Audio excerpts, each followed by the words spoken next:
I'm Liz. I'm Chris. And we're Adulting in Theme Park Land. Today we are at Epcot. We're going to go try some beverages in the UK Pavilion. Beer. Should be fun, so come on and join us. Yeah. The Flower and Garden Festival technically is over, but they still have a lot of the topiaries up, which are lovely. We're here the first day after the festival ended. So it'll take some time for them to get rid of them and the signs. But it's cool to see Peter Pan represented here in the UK Pavilion. Better look out for Mr. Croc though. He's gotten a taste, now he wants more. Okay, and we're entering into the UK Pavilion here at the World Showcase in Epcot. The UK Pavilion opened on October 1st, 1982, along with the rest of the park. And there have been some changes since. Like, for example, there actually used to be a shop here that sold tobacco products, which I find to be rather interesting. And some facts that people may or may not know. This building here is based off of the home of King Henry VIII, the famous king of the Tudors. Oh, and here's some more of the topiaries from Flower and Garden. And it's Hampton Court. I've been there in England to the real one, and it definitely looks a lot like this. So it's a really good recreation. Aw, look, here's Rabbit. And my favorite, Pooh. So cute. Now here in the UK Pavilion, you can meet Winnie the Pooh in one of the buildings, and you can also see a band called Command Performance throughout the day. They're actually fairly new. There used to be a Beatles cover band here, but they've since switched, and now it's more like UK pop and things that people my age would know a little bit better than the Beatles. They're actually quite good. So that's a really fun thing to see. And then the building over here, Twining's Tea. This one is modeled after traditional homes in the Stratford-upon-Avon region of the UK. This one in particular is actually based on Anne Hathaway's home. She was the wife of William Shakespeare. So that's kind of a nice nod to history right there. Here we have the Sportsman's Shop, some more of the Tudor stylings, more of like the Stratford-upon-Avon stylings. Then there's the Crown and Crest, where you can go to learn about your family history. If you have any British heritage, you can find your tartan or your family's crest. Cool things like that. They also have some hidden surprises, and we'll go in there and show you in a few minutes. But then the Toy Soldier, this is another place that's actually been here since the place opened. And they sell it's where you can find a bunch of your fun toys, like Peter Pan stuff, Tinkerbell. Continuing around the back here, this is such a beautiful and quiet space to kind of chill. Well, except for when Command Performance is performing.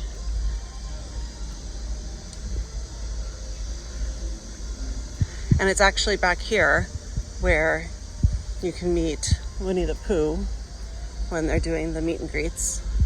So you actually wait right over here. But it's closed for the night now, unfortunately.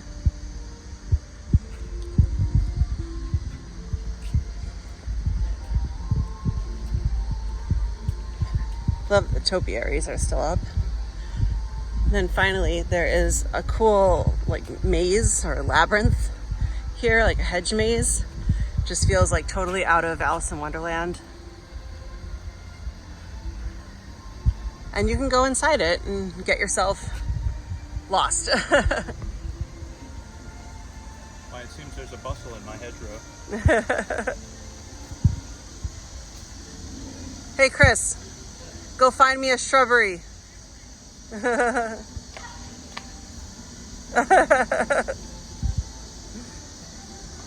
that one do? Sure. All right. We'll bring it to the knights who say knee.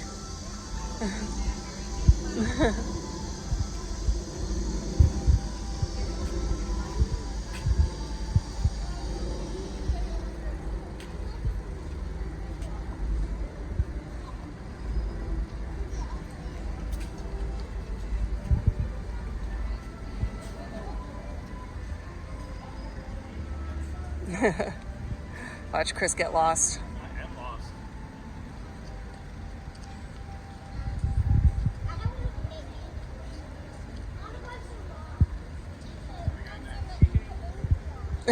Cheating?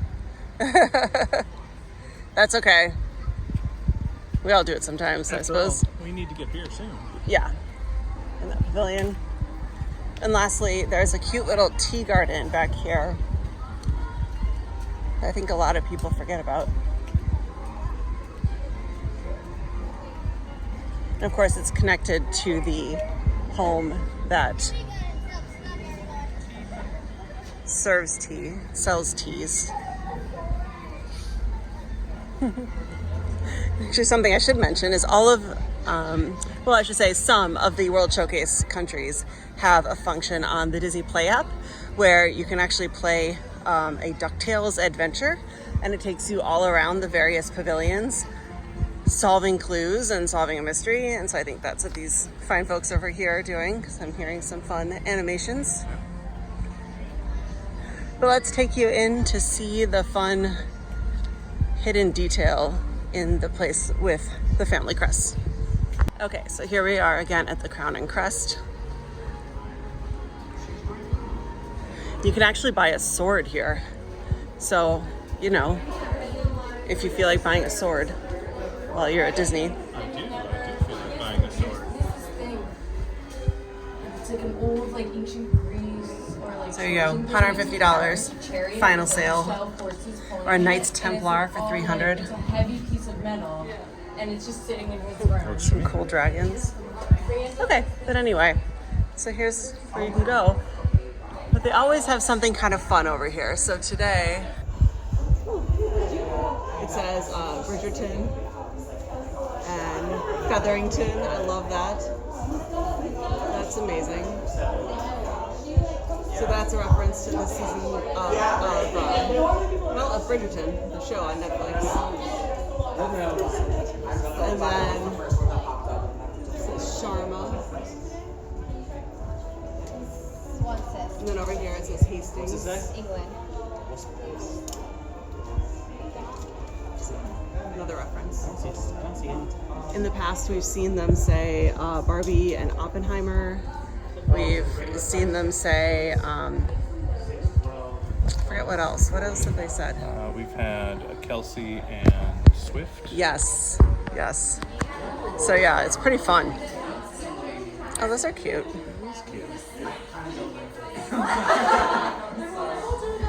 And the history of the Tudor Rose, which is actually part of the reason that the Rose and Crown is called the Rose and Crown. And there's a reason it is the red and the white, because it united two warring families during the War of the Roses. One was represented by a white rose, one by a red rose. And then the Tudor family united them by marriage and stopped the fighting. Oh, Lady Danbury, okay. So this one is Danbury. There you go, now you can see it. Now you can see it. So yeah, it's all a fun reference to the latest season of Bridgerton, which is pretty great. That's a fun little detail that I love when they do. And I think a lot of people miss it. Oh my gosh. She's still there. Sorry. Then you get a bunch of fun candies. You could betray your family for a Turkish delight while you're in Narnia. What'd you find? Gunpowder Irish gin flavored chocolate. I have no idea if that's any good or not, but it's intriguing. Huh, weird. That is intriguing. Butlers. Huh. What do you do, sir? I butler.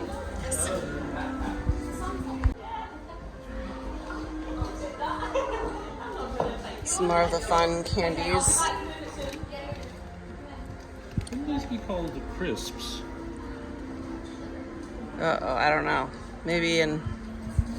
Okay, my British friends, explain it to me. Are you causing trouble? I know, I'm a troublemaker. There we go. Trouble no longer made.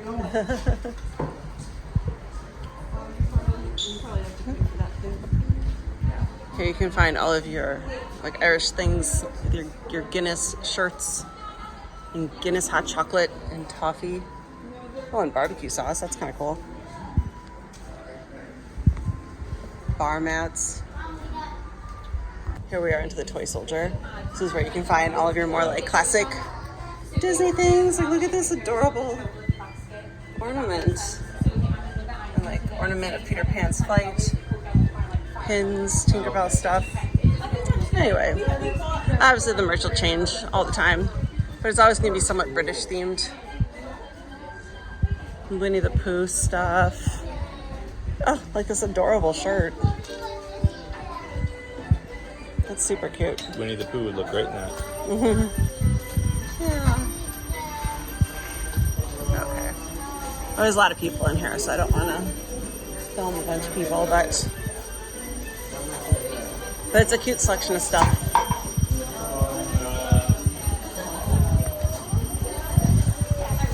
Oh, and it also takes you to the KidCot Fun Stop. So during the day, this is a great interactive area for kids to come stop by.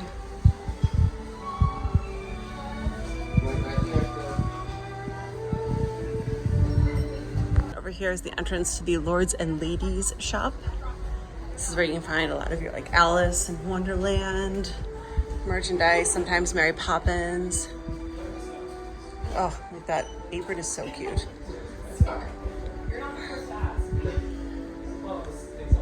Of course, a tea set. Corgis. Yes. Everywhere corgis. Corgis, of course. You can also buy some tartans. Some nice like leather goods. Oh, it's a tartan purse. Thought maybe it was a tartan for your like dog. And then this is the Princess Diana tartan that they made for her. So that's pretty nice. Oh, this is cute. Look at this purse. That's so cute. Okay. So they have this whole line of Minnie Mouse in the UK right now. It's super adorable.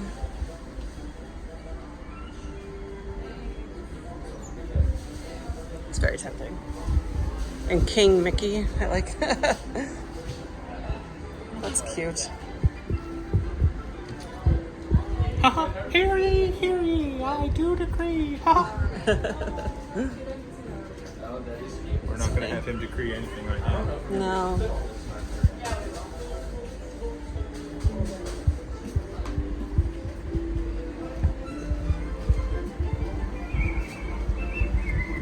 Finally, your tea shop. Oh, we can get a His Royal Highness teacup.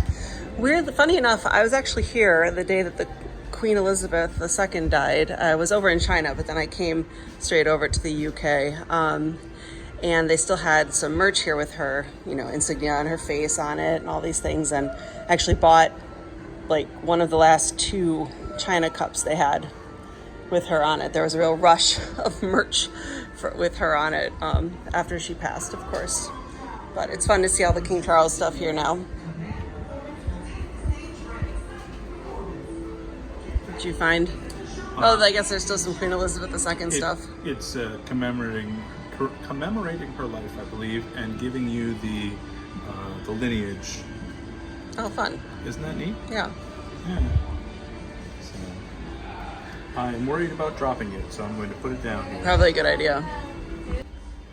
So here they feature Twinings tea, which I hear from the Irish is not necessarily their favorite, but they have a wide variety of teas that you can pick up, including, which is kind of fun, all of these like mixes, like for antigens, immune support, sleep help. And I believe they also have some tea that's good for like cold tea, so you can kind of get it and add it to a bottle of water you might have brought with you and make some iced tea on the fly. Though I'm honestly not seeing that at the moment, but I know they've had it in the past. Here you can make your own box, tea sampler box for $20, all different kinds. You can choose 10 different bags for that price.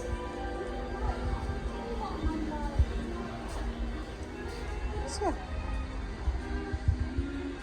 pretty great selection, really.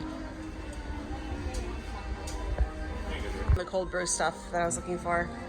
So yeah, it's this, which is kind of a fun way to spruce up your water intake when you're here on a hot day. That's right. Okay, and now for what we're actually here for. Let's go get drinks at the Rose and Crown. The UK Pavilion is also a bit famous for their fish shop here, where you can get some really great fish and chips. But here we have, and the old school telephone booths, of course. But here we have the Rose and Crown, which is one of the more famous. Hi, Chris. Uh-oh, he's turning into Superman. Are you turning into Superman? Super Chris. Yeah. I like it.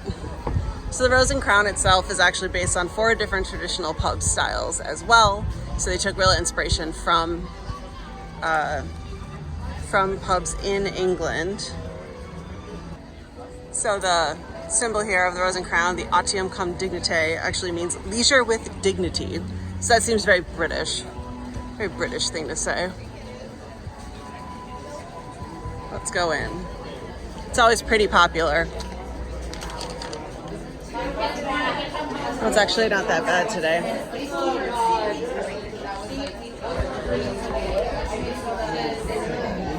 Here's a picture of the menu. There's some of their mixed drinks. Indigo hibiscus, Leaping Leprechaun, Pim's Cup, Cider, Fireball, Welsh Dragon. They also have a wide array of ales, lagers, and stouts, as you'd expect. And then what they're really famous for are their pub blends. My favorite usually being the snake bite or the half and half.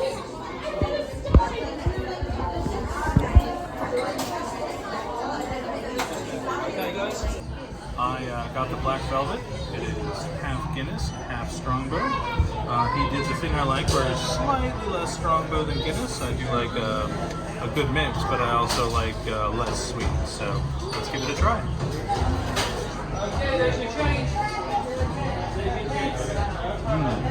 I have a Guinness mustache, don't I? Mm-hmm.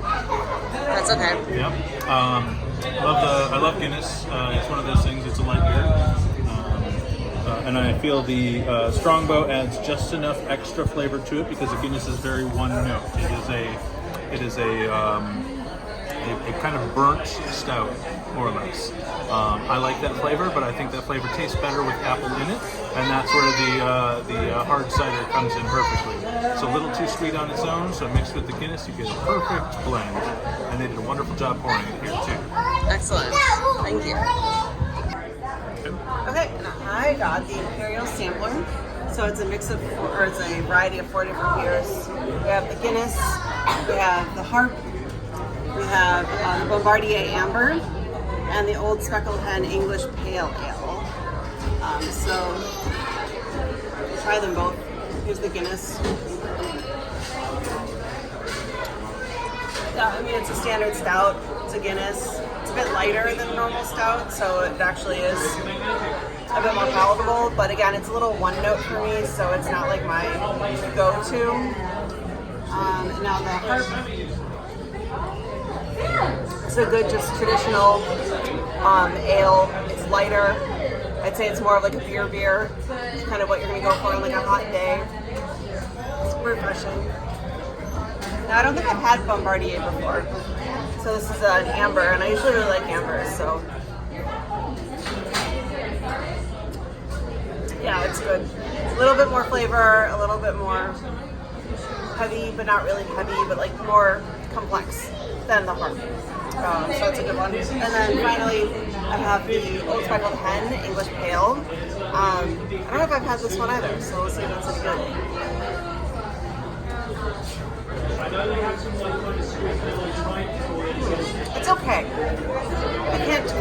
finger on it, but it's not like overly hoppy. I think it's just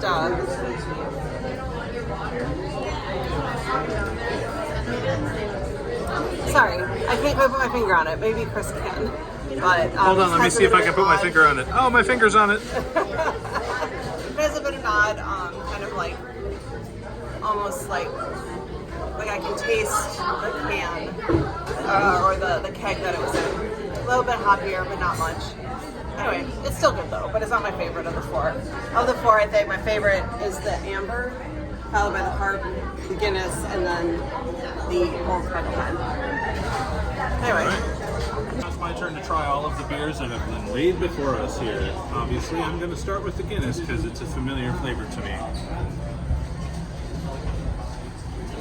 Yes, that is Guinness. If you've never had a Guinness before, please crawl out from the rock that you've been under all this time. Now, especially if you're over 21. If you're over 21, you should at least try it once. Maybe wait a few years and then try it again if you don't like it the first time. It's not for everybody. I like Guinness, but it is one note. Anyway, on to... sorry. On to... Which one was this again? The harp. This is the harp. Yes, it's a very light beer. It's good. It's viscous, like not like gross viscous. Sorry, viscous is probably the wrong word, but it sticks on your tongue a little bit longer, and it's got a nice lingering aftertaste. But perfect for summer, perfect for warm weather. It's going to cool you off. It's going to make you happy, and you'll be able to taste it long after you're done drinking it. Now on to the Bombardier, which is an amber lager. Yes. Is that correct? Interesting. It's surprisingly less, and I'm going to use the term again, viscous. This is, dare I say, a watery beer in my flavor profile. Okay. I like the amber. The color is nice. You can kind of taste the extra time the grain spent being cooked. But it kind of hits you and then it just leaves right away. Also a decent drinker, but I would probably go with the harp over this. Okay. And lastly, the Old Speckled Hen. Yes, the Old Speckled Hen. I've not had this in many years either, so we'll see if I like it or not. Ooh, this is nitro, isn't it? Maybe that's what I'm tasting. This is a nitro beer. That's just like the Guinness. Instead of putting carbon dioxide into it, they feed nitrogen into it and make smaller bubbles. And that is probably what you're tasting. Or it could be pulled, like a traditional cask beer, because usually that's less foamy too. True, but I bet you if we looked at the tap, it's probably nitro fed. I don't know. We can ask later. I like it. It's definitely very English. There's just a little tinge of hop and a light amount of the grain, but it's something you could sit in a pub and probably drink 5 or 6 of, and then stumble back to your flat and be perfectly happy. Excellent. Thank you. Okay, I'm gonna try Chris's Black Velvet now. Yeah, that's perfect. Just like he said, it's the perfect mix of like sweet and Guinness, sweet and beer, but not like too sweet. It's one of my favorites. 10 out of 10. Cheers. I also made a golden. So this is a mix of harp and Bombardier. It's one of the mixes that they have in their various pub ale mixes, so let's give that a try. Not really a fan. I don't think it really makes either beer any better, but there it is. So when drinking, you definitely need some food. So we picked up some fish and chips. They're quite good. Chris, you want to try the fish? You want to get a shot of me biting into the fish? Is that what we're going for? All right. It's so crispy.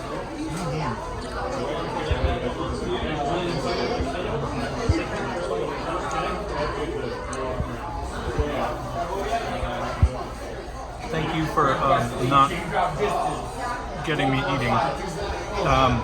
It's hot. It's white fish. It's very easy to eat. If you're not a big fish person, it's not fishy at all. The breading is nice and thick and crunchy. And yeah, I would get that again. Yeah. So I got the Leaping Leprechaun. We decided to try some of the more mixed drinks, like the alcohol-heavy drinks on the menu, of which there's 5. This is the Leaping Leprechaun. It's whiskey, Don Q rum, vodka, melon liqueur, sweet and sour, topped with Sprite. So it's pretty alcohol. There's a lot of alcohol in here, so we'll see if it comes through. It's dangerous because it doesn't really come through. So it tastes, I mean, the melon definitely comes through the most. It is a bit sweeter than I usually prefer. But I mean, we definitely are hiding a lot of booze in here. So it's a good drink if you want something strong for your day in Epcot. Nice. Yeah. And then we also got a cider and strongbow. I'm sorry, a strongbow and fireball. There you go. This is one of our favorite drinks here. It is, it's Irish whiskey, Tullamore Dew Irish whiskey, obviously fireball cinnamon whiskey, and strongbow topped with ginger ale. So again, it's 2 whiskeys and a mixer of alcohol. So it's a pretty strong drink.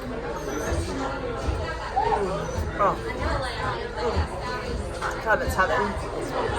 It's probably one of my favorite drinks in the World Showcase. I know everyone talks Mexico and those marks, but like this is where it's at. It's not overly sweet. It packs a punch. And it's just so darn good. The cinnamon combined with the cider just really I don't know, it just makes it taste so good. It's just a yummy. Sorry, it's probably not my best review ever, but it's just a fabulous drink, and I highly recommend it. Cheers. Now we'll get Chris's opinions. All right, like Liz, I'm going to start with the Angry Leprechaun? The Leaping Leprechaun. The Leaping Leprechaun. Okay, it's a Leaping Leprechaun. It's going to leap right into my mouth. Jameson whiskey, Don Q rum, vodka, melon liqueur. Oh, wow. Sweet and sour topped with Sprite. All right, that is a sweet drink. No doubt about it. But I will say, if you focus not on the sweetness, you can taste it. There is both rum and whiskey in this. Not to mention the melon liqueur, which is definitely the most forward flavor in this drink. So if you don't like melon liqueur, don't get this. I'm okay with melon liqueur. It's a little sweet, but it's passable. But yeah, there is booze in this drink. Yep. Yeah, that'll hit you hard if you're not paying attention. Yeah. Meanwhile, we're going to go back to the old favorite here. Cider and Fireball. It's in the name. It's hard cider mixed with Fireball whiskey, mixed with more whiskey just because. And if you like any of those ingredients, you'll like all of this drink. It tastes better together than the 3 would taste as good separately. It's effervescent. It's still got some bubbliness from the cider. You can taste both whiskeys, both the cinnamon whiskey and the Tullamore Dew, but they're very complementary to each other because, of course, they're both whiskey. And I don't know if I want to talk more or just drink more because I really like this drink. Not just a bar, there's also a great restaurant here at the Rose and Crown. It has a bunch of really great outdoor seating. Pretty basic, limited menu of British specialties. But the best part is if you make a reservation and you're sitting inside or outside, but mostly inside, they will take you, when it's time for the fireworks, out of your seat to a private viewing area that they have outside to watch Epcot's fireworks. So you don't have to have a table outside to get the amazing views. And it's such a great hidden perk of this fairly easy to get restaurant. So while waiting for Luminous, we noticed this old post box that still has the Queen Elizabeth insignia on it. We'll see if they ever change that. And I love that you can still live your, I don't know, classic Austin Power dreams in the various telephone booths.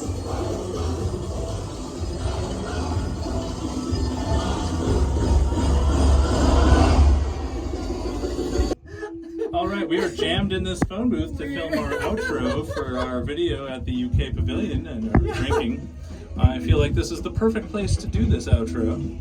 Yeah, we had a great time. Obviously, we picked up another Guinness and Strongbow to take from the road. That's right. To watch Luminous, which started and then stopped, and now is delayed for technical difficulties. So we may or may not get to see that. But We'll see what happens. it's okay. But overall, we had a grand time. Oh yes, in and that's the why UK we're in a Pavilion. tiny phone booth now. Yes, You'll notice it's getting hot.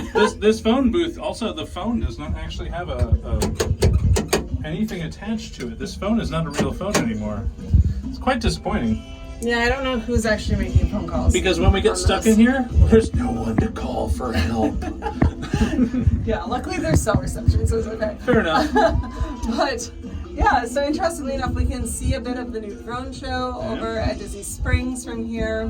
But yeah, Luminous is delayed, so we'll see if we end up seeing it. But overall, you had a great time in the UK Pavilion. Highly recommend it for your trip to Disney. There's a lot of great drinks here. And yeah, the Rose and Crown is just an icon. You've got to stop. Absolutely. Yeah, especially if you're drinking around the world, it's a perfect place to add to your itinerary. Yep. So cheers, and we've been adulting Oh in yes. Theme Park Land. That's what we've been. Yes. Okay, see you next time. Bye bye.